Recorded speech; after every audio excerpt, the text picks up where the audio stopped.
we have worked on an assessment checklist or an assessment tool, and we have started to run a program called the Safety Showcase Program. And this is a program which is all about how do we reimagine gender in technology? How do we demonstrate that it's possible? It's not that technology can't do it, it's that they don't want to do it. Exactly. And that, and the inherent bias in AI really, I think, also goes without saying.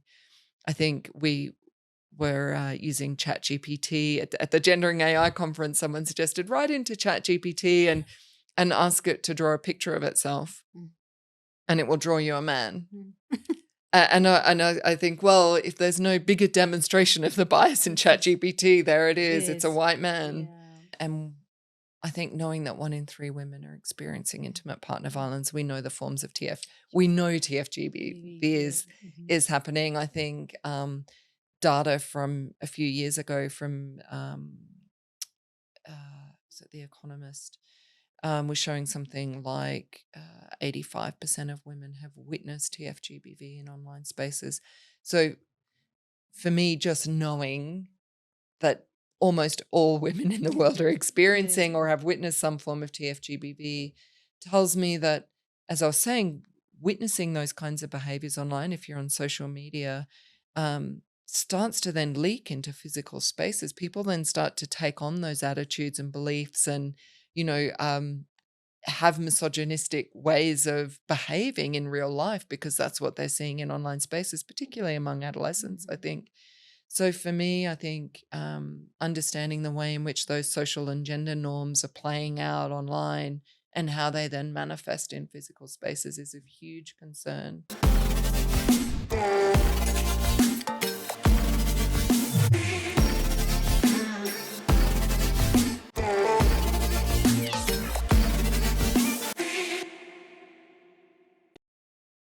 Hello, everyone. Welcome back to another exciting and informative episode of Digital Data Podcast. I'm your host, Cecilia Maundu, a broadcast journalist, a digital security trainer. I work at the intersection of technology, human rights, and journalism with a focus on countering online abuse against minority groups online. And today we are airing this episode on the 16 days of activism, and this year's theme is digital violence. And with me is our guest, who I will give an opportunity to introduce herself and the amazing work they do on the space of TFGBV. Welcome, Alex. Thanks so much for having me. So my name's Alex Robinson. I'm a gender-based violence technical advisor with the UNFPA, which is the UN Population Fund, based here in Nairobi, Kenya. Amazing. It feels so strange when you say it's based in Nairobi, Kenya, because I was waiting for you to say New York. Alex, thank you so much for creating time to be here. On behalf of my team, we are very excited and very privileged to have you here. We are celebrating 16 days of activism, and this year's theme is digital violence. So let's begin by you telling us a little bit about your work. So UNFPA, we support gender-based violence programming in over 150 countries in the world, and they range from development settings, peace building, right through to our emergency humanitarian settings.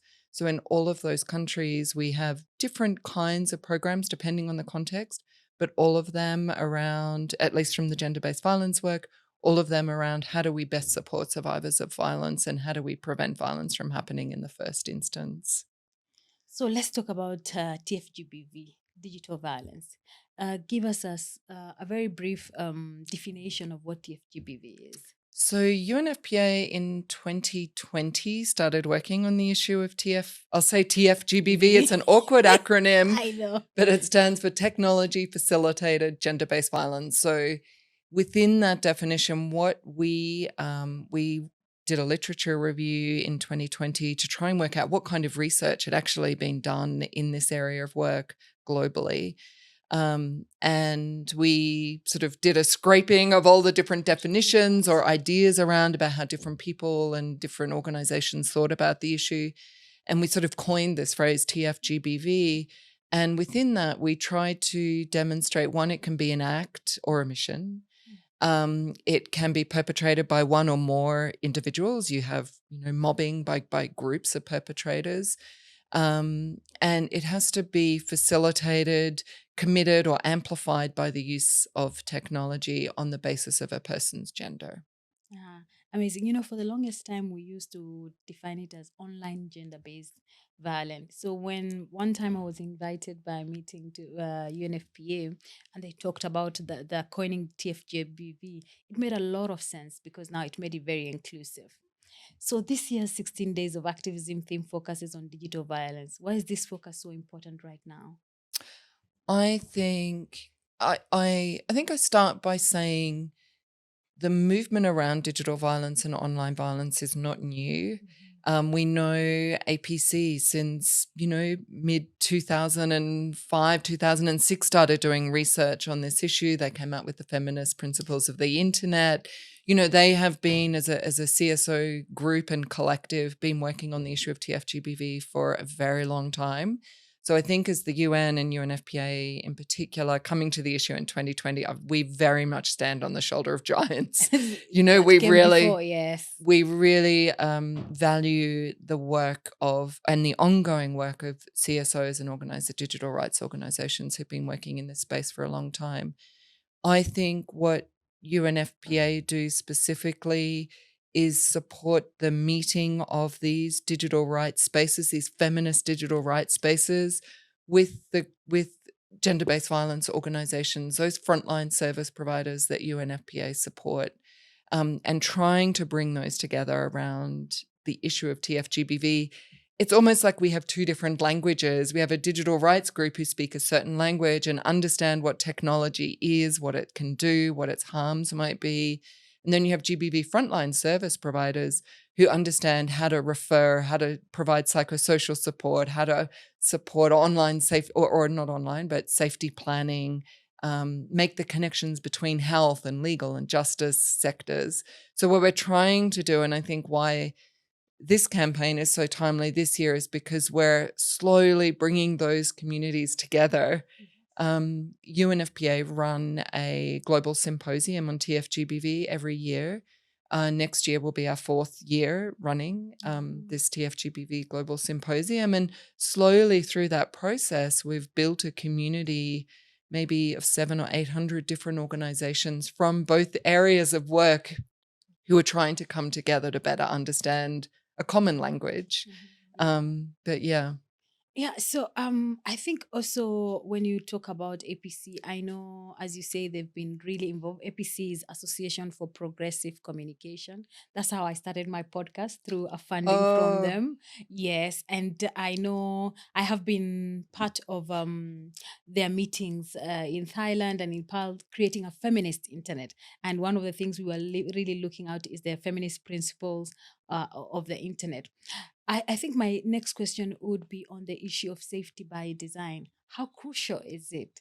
And also, additionally, Alex, do you feel like the platforms that are being used, do you feel like they're really in the business of protecting their end users? Because when we talk about safety by design, now we shift responsibility from the end user to the platform. Yes. That's a great question. So maybe if I explain a bit of UNFPA's history, Yes, I can please. give a bit of background to where safety by design sits within our programming.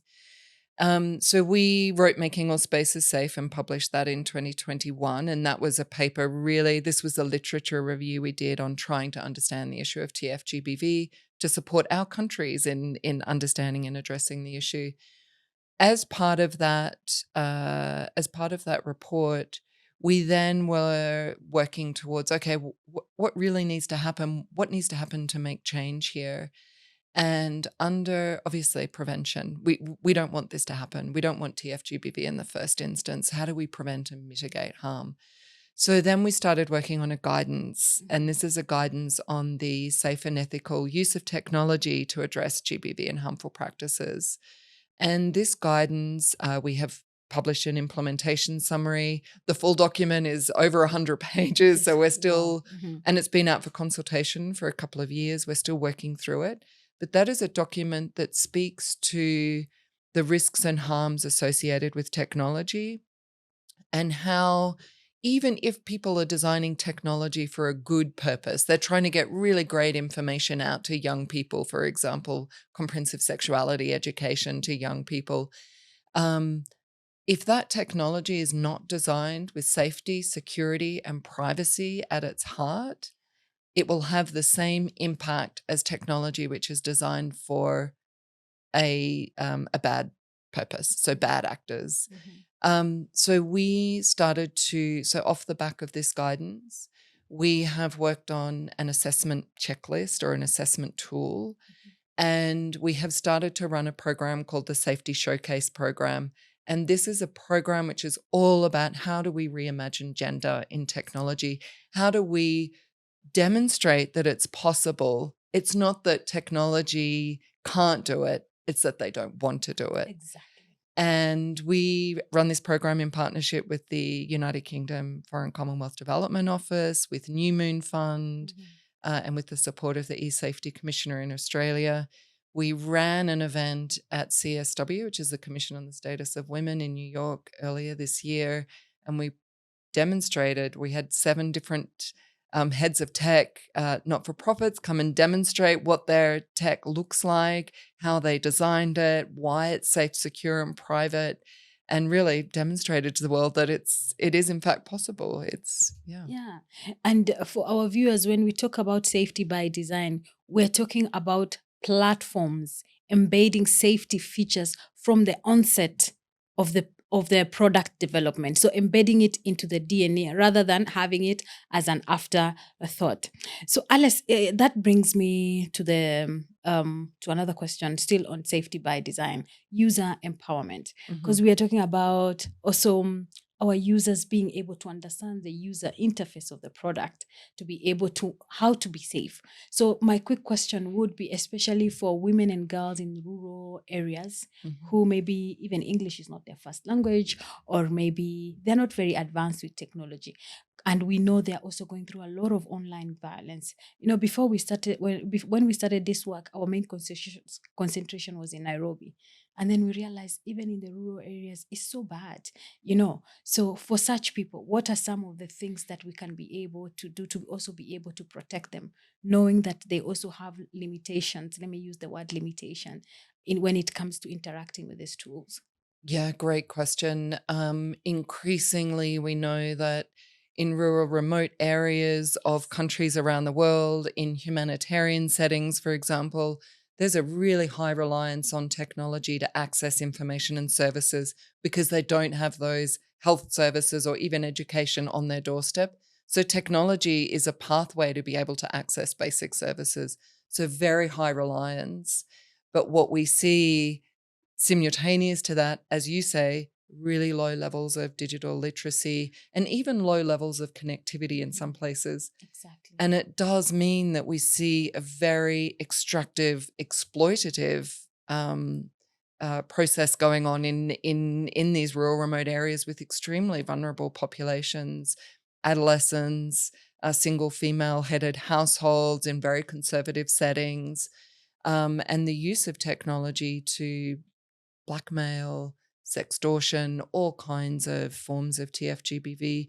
In fact, we just published a couple of weeks ago, or a few weeks ago now, a report on the experience of TFGBV of women in northwest Syria, really demonstrating that there's a high reliance on technology, but concurrent with that are really high levels of TFGBV they're experiencing because of this lack of digital literacy. So the mantra that we use is meet women where they're at. Understand what they need in the communities, what kind of tech do they need, and then introduce that tech in a way that empowers them as users to use the tech for what they need safely. Yeah, because Alex, we are talking about also the issue of digital gender divide. So if we don't include them, then the gap will keep widening.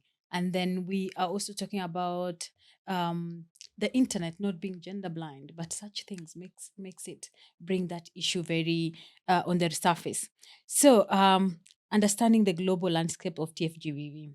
So with new technologies like AI, AI has become it's the buzzword now. Yeah.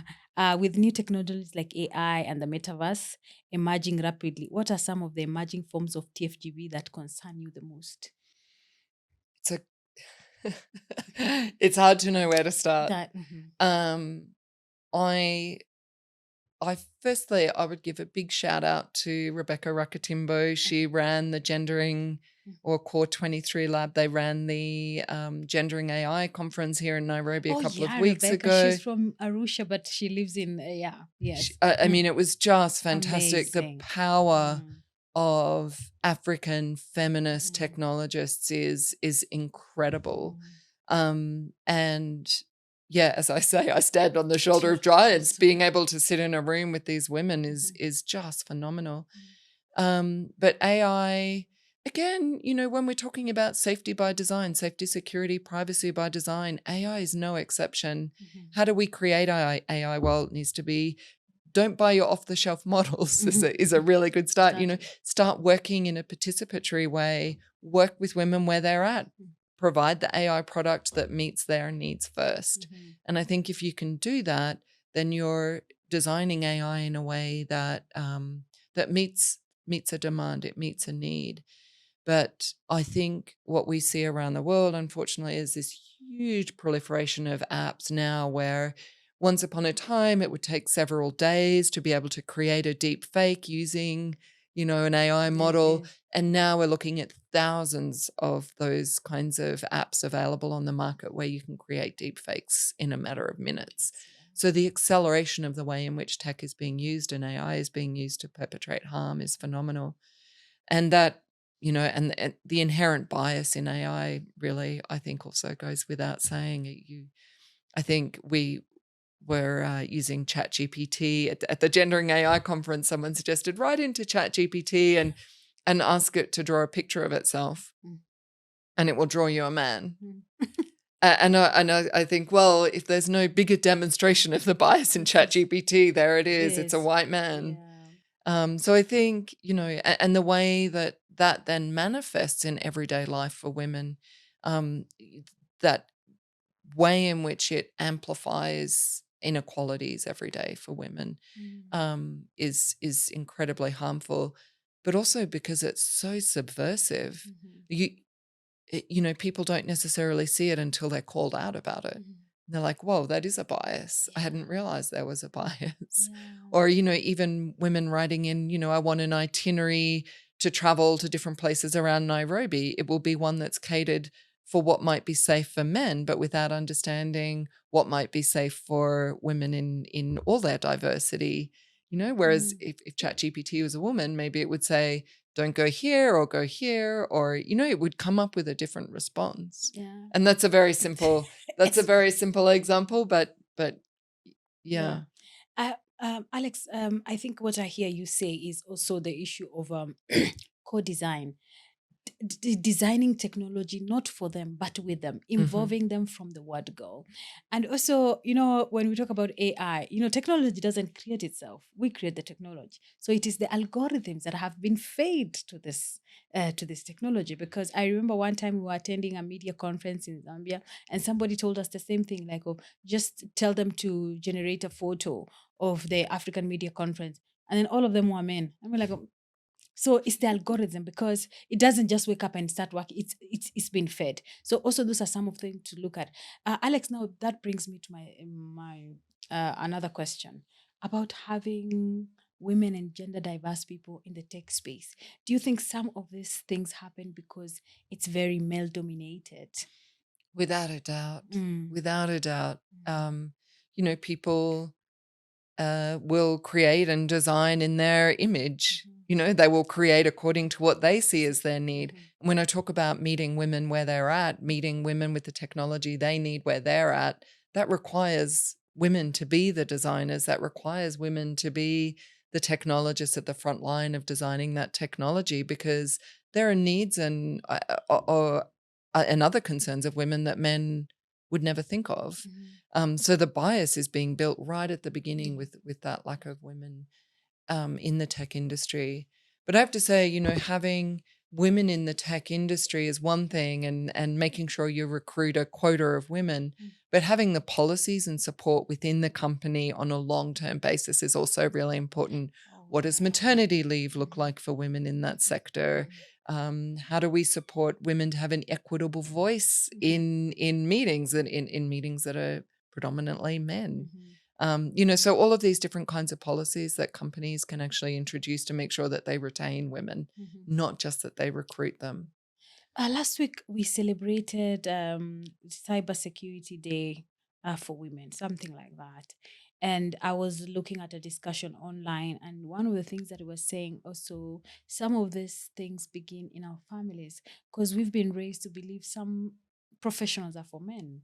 Like when I was growing up, when you say you want to be a doctor, oh, okay. But when a boy says they want to be a doctor, like, oh, yeah, you can be a doctor, you can be a lawyer. So I think also we need like a paradigm shift in like some of the social beliefs that are implemented in our families, because family is our first socialization institution. So we pick a lot from them. And I feel like we need to also now cultivate a culture of where we can educate young girls that you can be anything that you want to be. And I know it's an overrated cliche when I say that sentence, but it's true, because we need more women in the tech space. We need more gender diverse people in the tech space. So thank you for that. Okay, my next question is on a campaign that I really found very interesting, and it is the Unite campaign. Has been a major initiative, how it is helping build solidarity and action on TFGB at both global and local levels. Tell us a bit about this Unite campaign. So the Secretary General announced in 2008 the Unite campaign, which was all about how we unite together in addressing gender-based violence. It was actually started in 1991 with the Global Women's Institute in Rutgers University. So it is a campaign that's actually been running for over 30 years. But the idea, so really, it's a UN campaign which builds upon the CSO movement over decades. And now we see Unite campaign celebrated in over 180 countries.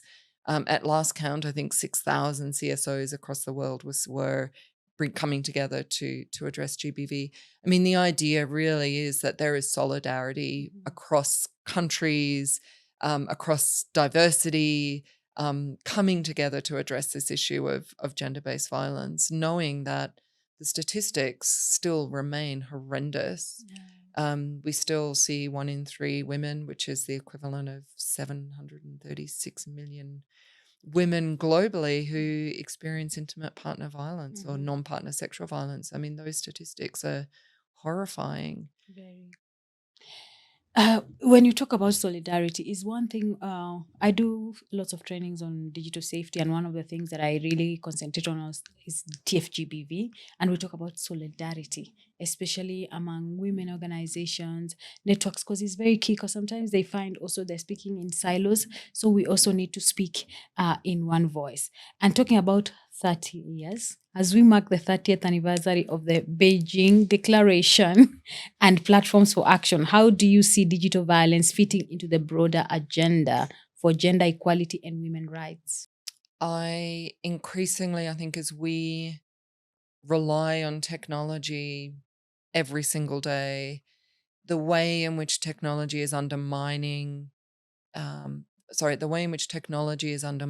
gender equality will form or does form a big part of the Beijing platform for action. So not just the overt tech-facilitated gender-based violence, the sextortion, the deep fakes and so on, but, how do we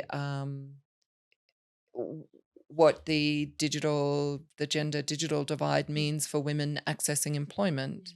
Is it going to mean we have more men in employment? The bias in AI, that is specifically targeting women, or recommender systems which are pushing terrible misogynistic content, and all of those behaviors that we see in online spaces then start to leak into physical spaces. We then start to see the physical impacts. We see, women struggling to enter into or stay in labor markets, or, retract from online spaces because they're experiencing TFGBV. So then you won't see women running for office in elections. So I think the way in which the Beijing Platform for Action understands technology and addresses it is across the entire space of gender equality. Mm-hmm. So I would like us to talk about a bit of challenges. So despite growing awareness, there are still major gaps. What are some of the biggest barriers to progress in addressing TFGBV? The biggest gap, I think, is digital literacy. Mm-hmm. I still think, I think despite an increasing uptake in the use of technology and reliance on technology, we haven't seen a commensurate investment in digital literacy. Mm-hmm. Um, and, we can see really strong drives towards closing the digital divide, the gender digital divide. We have to close it, the youth digital divide. Everyone needs equitable access. But all of that is coming without a package of support and digital literacy. Mm-hmm. So people are getting, or adolescents particularly, or vulnerable women or women in all their diversity, picking up phones and using them in a way which is exposing them to a whole range of harms that they're completely unaware of until it starts to happen. Mm-hmm. And in my mind, I think understanding the technology that we use is the biggest gap we have. Mm-hmm. And I think until we have universal understanding of it, Yeah. it will be very difficult to make gains. And digital literacy is very key, as you said. People think like digital literacy is me holding this phone and going to send messages. No, there's so much that is involved to digital literacy. And also that has led to so many young girls being exposed to the issue of TFGBV because of unawares of how to be able to navigate the online platform. So where is more investment or attention needed globally in terms of research, law, tech innovation, or even survivor support? I mean, we do have research, and I think knowing that 1 in 3 women are experiencing intimate partner violence, we know the forms of we know TFGB is happening. I think data from a few years ago from was it The Economist, was showing something like 85% of women have witnessed TFGBV in online spaces.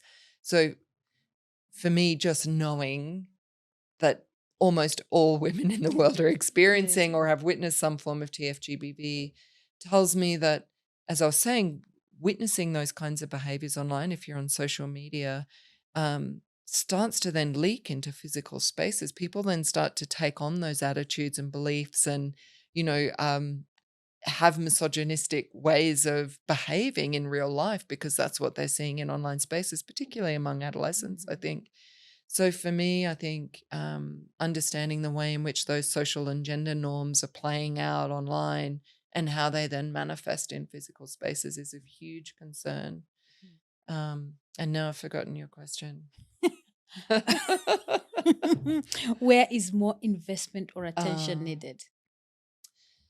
Look, I also think law and policy is obviously a really big one, but I also think we need policymakers who know what they're doing. They need to be digitally literate.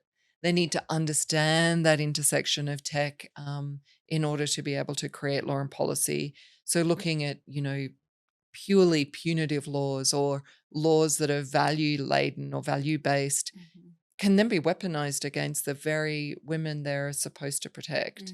So I think UNFPA, we've been working with an organization called Derechos Digitales on a guidance on rights-based law reform, which is exactly about this. What are those key principles you need in place to create laws and policies which do, in fact, address the issue? They are designed in a way, participatory a way, so that we engage a whole range of stakeholders, your technologists, policymakers, survivor-led groups, and frontline service providers to create a law which meets the need and the demand of women who are survivors of TFGBV.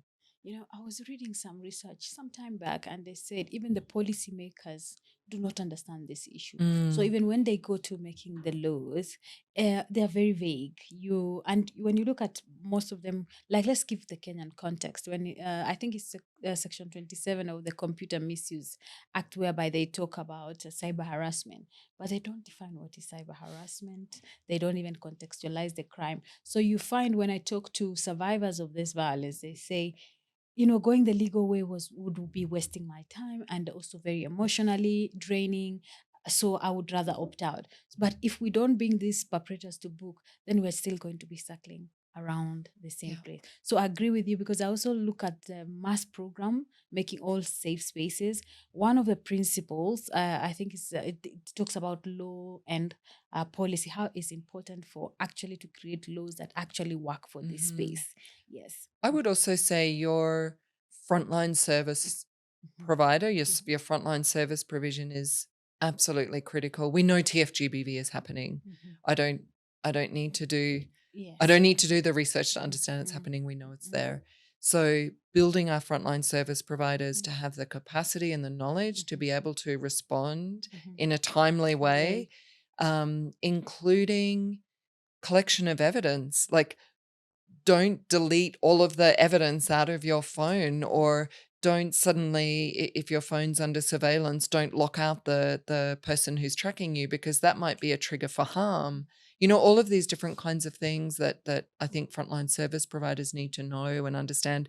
So it's not just about, knowledge and increasing digital literacy in the hands of survivors or women and gender diverse individuals. It's also about providing the digital literacy for service providers. Do they understand the data that they're collecting on all of their survivors? Where is that? How are they storing it? Is it safe? Is it secure? Is it private? Can they be hacked and that data used and weaponized against them? Do they have a system where women walk in the door of a safe house and their phone is locked down so they can't be traced to that location? Do they have safe words for with the service provider, or do they have the service provider saved in their phone under a different name, like the local supermarket or an auntie or someone, even though it is the service provider, but someone different? There's all of these different ways in which, our service providers need to be supported to be able to provide the response they want and need to be able to provide. Where we are launching shortly a global response hub. In partnership with Chen. It's an organization based out of the UK. I know it. Yes. And the idea of the global response hub is to provide a mechanism through which frontline service providers can access support to respond to survivors. So it's only for frontline service providers, but the idea is it provides them with the kind of literacy and support they need to provide responses. Yes, that's amazing. Circling back to the point that you talked about, like safety features, making sure they also don't keep the survivors at harm's way again. You're documenting, because we tell them document. But when they're documenting, are they safe, or they're also now engaging in more harm's way? Anyway, so as we come to the tail end of this conversation, what gives you hope in this space? Are there promising trends or partnership that you're excited about? When we wrote Making All Spaces Safe back in 2020, and obviously building on the incredible work of organizations like the Association for Progressive Communications, there was very little on the global stage or the global normative stage that spoke to the issue of TFGBV. I think there was one report from the Special Rapporteur on Violence Against Women from maybe 2017, 2018, something like that, where the report was about tech-facilitated abuse. There was a lot of research coming out of Canada, the UK, Australia, but aside from that, there was, across the UN system, we couldn't see the way in which TFGBV was spoken about in the same sentence as gender-based violence more generally. And now we have a Unite campaign dedicated to TFGBV, 2 years ago or 3 years ago, we had the Commission on the Status of Women. The theme was tech-facilitated gender-based violence. I think it was last year, but 1 year, yes. Yeah, I mean, we're seeing like this growing movement around the issue and more research, more and more people engaging in better understanding the manosphere, understanding the impacts of TFGBV on women running for office. So to me, it's been incredible to watch over the past 4 or 5 years, this proliferation of interest and engagement. There's also the Global Partnership for Action on Gender-Based Online Harassment and Abuse, which is, I think now 14, 15 member state intergovernmental agreement to address the issue of TFGBV. So huge strides forward, I think, in addressing the issue across a range of spaces. And yes, so for me, I think I take hope in the fact that there is a substantially growing and rapidly moving space for addressing the issue from a range of different perspectives. Yeah. A good example is this 16 days of activism. We're talking about digital violence. Completely. The other day I saw the Maputo protocol. They've included digital violence. So I was like, oh, these are great wins. I feel like there's so much hope. And I feel when I started Digital Dada podcast back in 2017, I thought this issue would not be around for maybe 3 years and we close shop. And I'm like, it's getting worse. So now I feel like, as you say, there's so much hope. I mean, I believe in the next few years, we might be talking a very different story. So for listeners who want to take action, whether online or in the communities, what are some of the meaningful steps they can take to support safe digital spaces? Because we need everyone's voices on board. Everyone else's board. We always tell our participants in training, you cannot be a bystander. Yes. So what can they do if they want to be part of this? I think a few things. One is just educate yourself about the technology you're using and accessing. Understand its impacts on different parts of the population. LGBTQI plus women, for example, hugely affected by the almost 100% of gender diverse individuals, for example, will experience some form of TFGBV. So take the time to understand the technology you're using. Seek out activists within your community. Seek out those gender-based violence activists or organizations or feminists who you know of, and take the time to learn, listen, and apply that knowledge in all of the spaces you are in when you're using technology. Okay. So finally, if you could share one message with policymakers and tech companies during this year's day of 16 days of activism, what could it be? Just once. Over to you, Alex. Thank you. Look, I think center users, center people accessing technology or women accessing technology in the design, in the deployment, in the closing down of technology, involve them as equal participants in that process. Whether that is designing, creating technology, or whether that's designing, creating laws and policies, make sure they're at the center of everything you do. Okay. Alex, again, asante sana. I'm sure now you know what that means. Asante sana. Yeah, thank you so much for making the time to be on the show. And we look forward maybe to having you again to discuss now a different story. Yes, thank you so much. Thank you for having me. Thank you so much, viewers. You can take every small initiative that you can to be able to campaign against digital violence. So during these 16 days of activism, do something small that will put the campaign out there so that we can talk about this menace that is really moving women and gender diverse people off the online platform. So see you on the next episodes.